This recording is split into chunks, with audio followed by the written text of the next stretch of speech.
Coming up, neighbors react tonight as a controversial bar and restaurant might be coming back.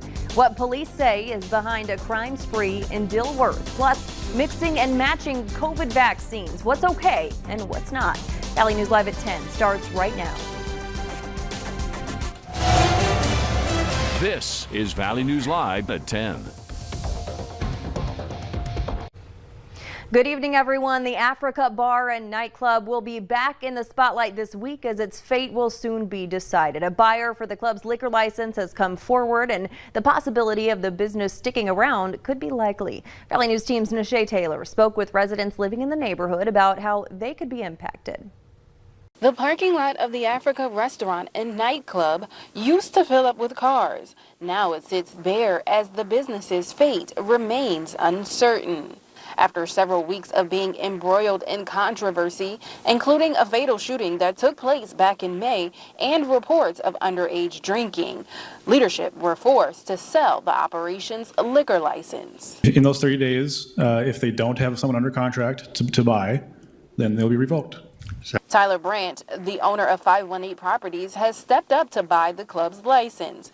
And according to Commissioner Dave Pepcorn, the plan is to keep the business's theme while remaining in its same location.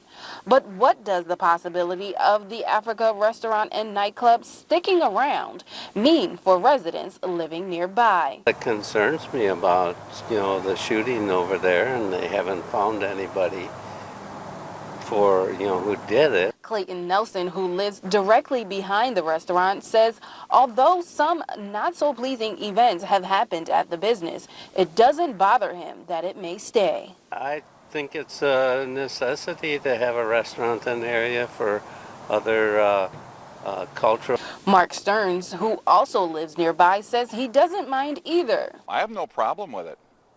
As long as they fixed any issues that they see they might have had that'll prevent violence like that. Stearns believes sometimes bad things are bound to happen when alcohol is involved. Any bar situation where there's alcohol and a lot of partying, things happen. It's always happened that way. But the Africa Restaurant and Nightclub's fate remains in limbo until the new buyer is approved for the sale. In Fargo, Nishay Taylor, Valley News Live. Tyler Brandt's application to purchase the club's license will be reviewed during the Liquor Control Board meeting on Wednesday. Dilworth police say this month crime has ramped up in their city. Chief of Police Ty Sharp says while they have identified 2 suspects in the October 8th burglary of Silver Spike Bar and Grill, more crimes have followed. Last Wednesday, a Domino's pizza delivery car was stolen while the worker was delivering a pizza. This weekend, Sharp says they responded to 3 stolen cars and half a dozen break-ins, saying those crimes are 100% opportunistic. It's literally you've left your car open, you've left your keys in the car, you've left something of value in the car. Sharp believes some of the same people were involved in the many car break-ins. Police say if you see anything suspicious, call them at 218-287-2666.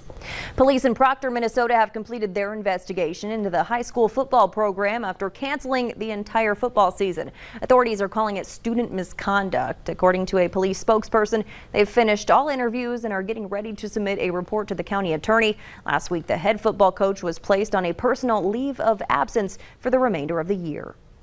Changes are coming in the forecast. Hutch joins us now with a first look. Hutch? Stacy, thanks so much. Good evening, everyone. We have a lot of changes that'll be taking place as we go through the next few days. And in fact, we've issued a first alert weather day for Thursday. A hard freeze is likely for many in our area. And in fact, we could see a repeat performance on Friday as well. Here's what we're watching. First and foremost, you'll want to make sure Thursday and Friday morning that you have a plan to either cover or protect those plants if you have them. Disconnect garden hose.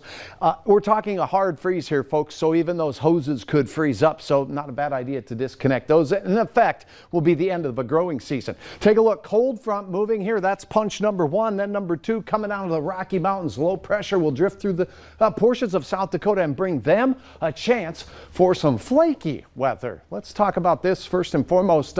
Typically in both Grand Forks and Fargo, we see that first frost and first freeze in the month of September. Here we are by my watch.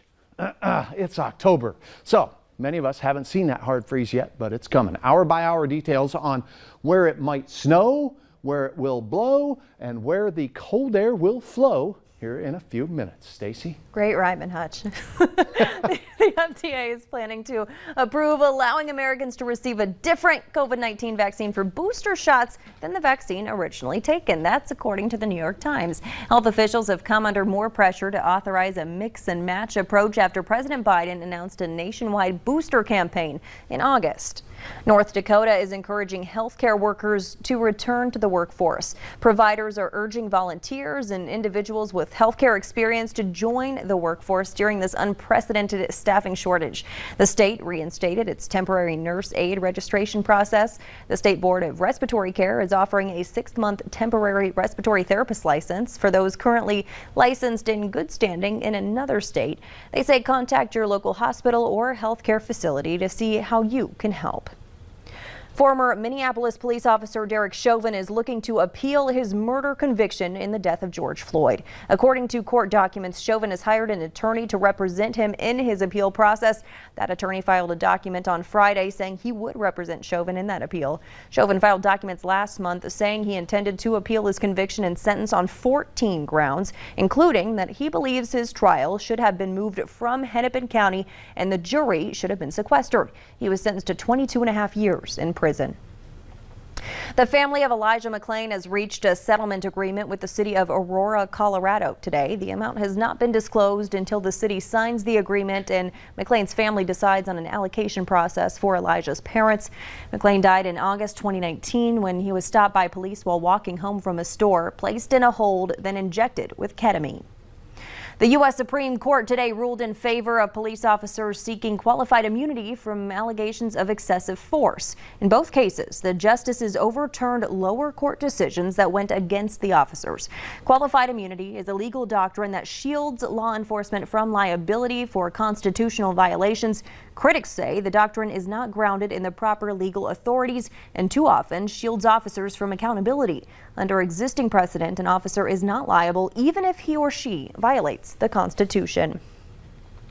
Former President Donald Trump wants to keep the lid closed on some of the records from his term in office. Trump filed a lawsuit today against the House Select Committee looking into the January 6th siege on the U.S. Capitol and National Archives. This legal action, claiming executive privilege, is an attempt by the former president to hinder the House committee investigating what he did prior to and during the insurrection. The National Archives is expected to hand over their requested documents sometime next month. North Dakota's 2 U.S. senators are among those calling on the Department of Veterans Affairs to implement reforms that would make members of the Reserve and National Guard eligible to be buried in state veterans cemeteries without jeopardizing federal grants. The letter says, in part, National Guardsmen and reservists swear to defend this country just as their active duty counterparts do, and we must make sure they receive the respect and recognition that they deserve. Still ahead tonight, we hear from family and colleagues sharing their experiences with Colin Powell. And the temperatures right now warmer than we'll see for highs tomorrow. Cold air is going to make its way in beginning overnight. Gusty north winds are in the forecast. I'll have details on where it will snow and how low we go coming up next.